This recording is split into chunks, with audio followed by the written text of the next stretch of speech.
Hey everybody, it's Kneecap here, and in this video, we're going to have improving retail rating number 2. And in this video, we're going to be talking about raid one-shots. Now, this is something that gets talked about a lot. I'm hoping to bring a slightly different perspective to it and maybe explain it a little bit differently than you might hear other people explain it. But it is something that's talked about a lot, to be completely fair. But it's not something that's really been addressed, including even in our most recent raid, Yggdrasil, which had some really good bosses and was overall a pretty good raid. But we have the number one committer of this is Tindral Sage Swift. So for Tindral, you have, if you do the spells wrong as a healer, it wipes the raid. If you do the poisonous, especially mushroom, wrong as a tank, it wipes the raid. If you do the flame balls in the sky wrong, it wipes the raid. And if you do not break the shield when you fly to platform, it wipes the raid. These are 4 different raid wipe mechanics, and one of them is a group effort in breaking the shield, but a lot the other ones are in fact not. And what's important to note here, especially this fight is perfect to talk about this on. So what's important to note here is not any one of those mechanics is bad. I think it's completely fine to have at least, one raid wipe mechanic in a fight where one person makes a mistake and it wipes the raid. I think that's fine to have one of those mechanics in a fight. I think where it gets egregious is when you start stacking them up, and you're going to see the polls multiplicatively go up when that happens, which is what we see with Tindral, right? Especially before nerfs. We're talking 800, 1,000 polls for some guilds, which is completely out of line in my opinion, especially for a second to last boss. I think it's out of line even for a final boss, but it's just too many one-shot raid wipe mechanics. So let's talk about the actual mechanics themselves of this fight for Tindral. So for Tindral, we have let's do the tank one first. So it's cool to have a fight where, okay, the tanks have to do their thing perfectly or it wipes the raid. It's a tank fight, and that it becomes a tank fight in that case, right?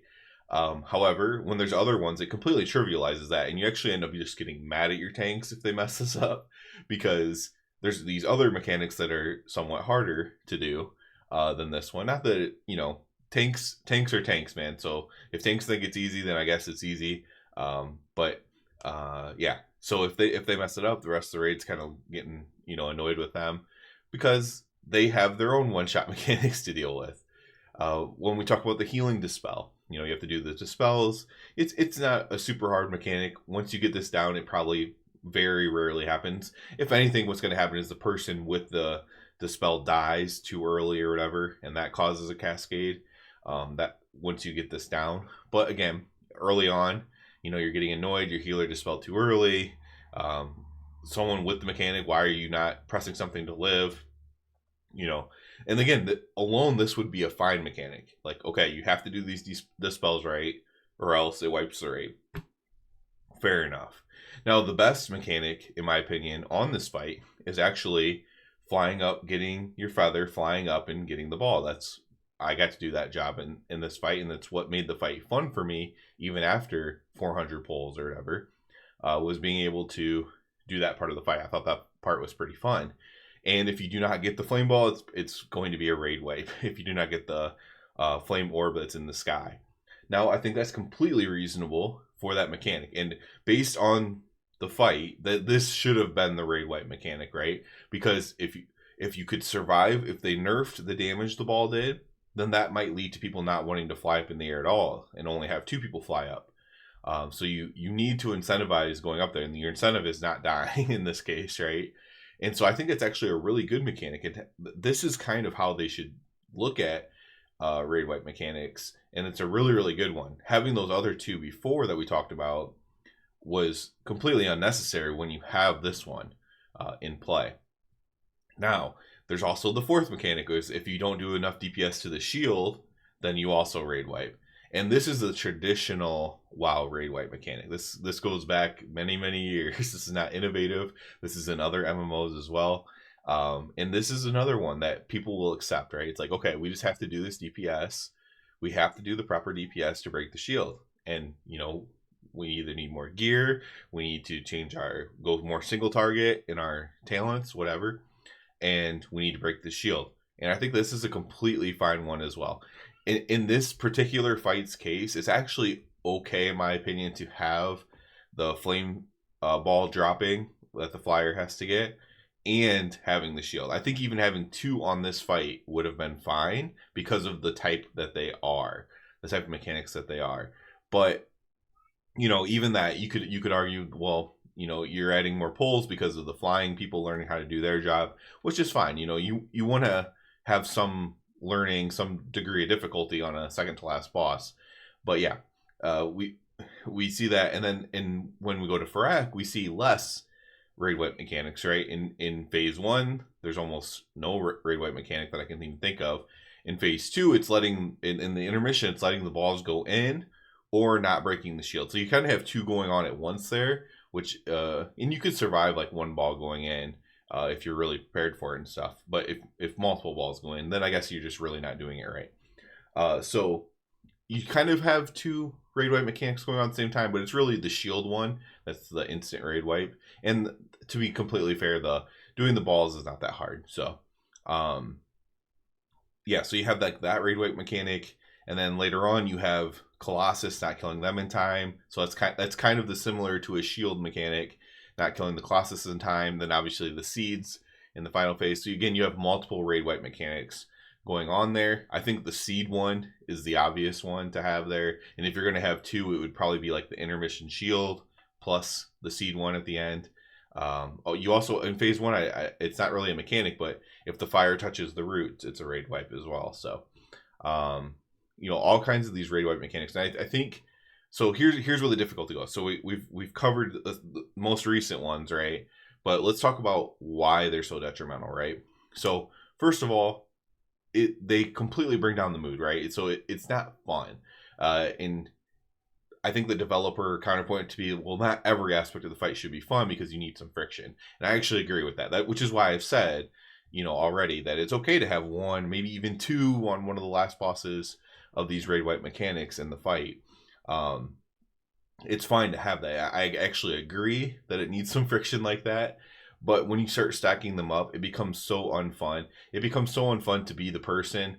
Let's say for 100 pulls, you made no big mistakes as yourself as a player. And then on the 101st pull, as other people in your group or whatever are starting to understand the fight. On the 101st pull, and it's a really good pull going, and you wipe the raid with the raid wipe mechanic. That feels really awful. Now that's not to say that person could have done it on the 50th pull or something earlier on too. It's completely possible, but like it just feels bad. It brings down the mood of everybody, especially and then for certain people, at least in guilds at my level, there's certain people that you expect to just never make a mistake. You're like, oh yeah, he's so good, he'll never make a mistake, and then they make a mistake, and then again the entire mood goes down. And I think that's like overly friction. Now you can, again, that's still going to happen because you're going to have 1 or 2 of these in, right? But it's going to happen less if there's not 4 of them in my opinion, right?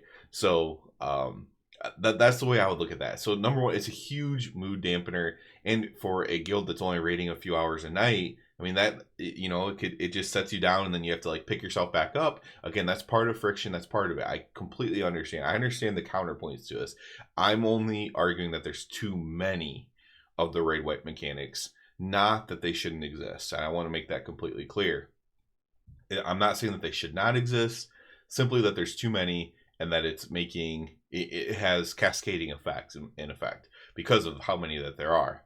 And then the number 2 thing about this that I want to talk about is the guilds who do not raid every day or have long breaks between their raid. I almost see nobody talk about this. I mentioned in the last video, the only person that I see talk on the very high end that kind of gets what it's like for guilds like mine in the 1,000 range or whatever is Max from Liquid. And he's mentioned this before, and I've heard him mention this before, but it's almost never talked about. And that's guilds that have big breaks between their raid nights, right? So for us, it's from Thursday night to the next Tuesday night. For some guilds, it's Wednesday night to the next Tuesday night. And for like 2-night guilds or whatever. And having all those days off and having to at the beginning of the first night, so the beginning of Tuesday, you have to almost relearn, and you have to relearn more for however much time you have off, right? So if you rated on Sunday night, so if you rated like Monday or Tuesday, Thursday, Sunday to Tuesday is not as bad. And in fact, the Thursday to Sunday might be even slightly worse, but you're kind of fresh in your mind. And when you have all these raid wipe mechanics slowing down your progression, again, it kind of like cascades exponentially into your what would normally be your progression. It makes it much more difficult. I really felt this on Tindral myself because I felt like we had the fight down way before we killed it. Like we had the mechanics down, we had understanding of everything, pretty good consistency way before we killed it. Like maybe even 100 pulls before we killed it. I think that time off, right? That time between the losing basically whatever 30 minutes, an hour on Tuesday, kind of relearning at the start, getting yourself back into the groove. I think that plays a big part in it. Into adding those polls. So, and maybe it's only 20 minutes one day, whatever, but it's adding 5 polls here, 10 polls here, 15 polls here, whatever. And it really kind of adds it up. And I think, again, when we're talking about multiple raid one shot mechanics, when you're talking about having multiple of those in a fight, what that naturally does is it slows down your progression because, you're just going to need to randomly stop your progression at any given point during the fight.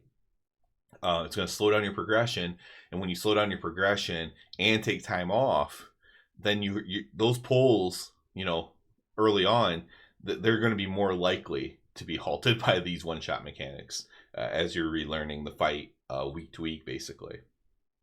Again, I don't see this talked about a lot, but it does make a big difference. It makes such a big difference, in fact, that there's a huge difference even when we are actively still like doing heroic. We have an off night where we do heroic. It's usually on Sunday nights. And when we do heroic and like our whole guild is there's actually a much bigger performance from Sunday to Tuesday, like a much better performance from Sunday to Tuesday than it is once we kind of stop doing heroic because nobody needs heroic anymore, from Thursday to Tuesday. Now you could say, well, you guys should just keep going. Well, that would make us you guys should keep doing the heroic on Sunday if that makes you better. But that would be we would then be a 3 night a week guild, which we are not. That Sunday night is always optional. Nobody is punished for not coming on Sunday night. Nobody's spot is lost or anything like that. It is completely optional. And eventually it goes down to like 10 people showing up, and then eventually not enough people show up and we just stop doing it, is what happens. So there's this big time gap. Having these raid one-shot mechanics already slows down your progression. I believe when you have that gap where you have to relearn the next week, I believe that kind of just commingles those two aspects and puts you even further behind. Now you might say, the other argument would be, well, despite that, your pull numbers are still similar to what other guilds are at. And I would say, yeah, that's true. But we also do have some really, really good players in my guild, in particular, that kind of can carry a little bit. We have players in my guild that I fully believe could be, in a Hall of Fame guild or whatever. So the maybe skill power is carrying some of the other aspects, like having days off and stuff like that. So and then again, I think that's probably enough to say about this. Honestly, it's basically because I could probably think of one or two more things, but it's basically just a TLDR it. It's just having multiple raid wipe mechanics. Every one you add onto a boss, so there's one, and that's actually kind of fine. Then when you add 2, it's not just adding one more, it's doubling it, right?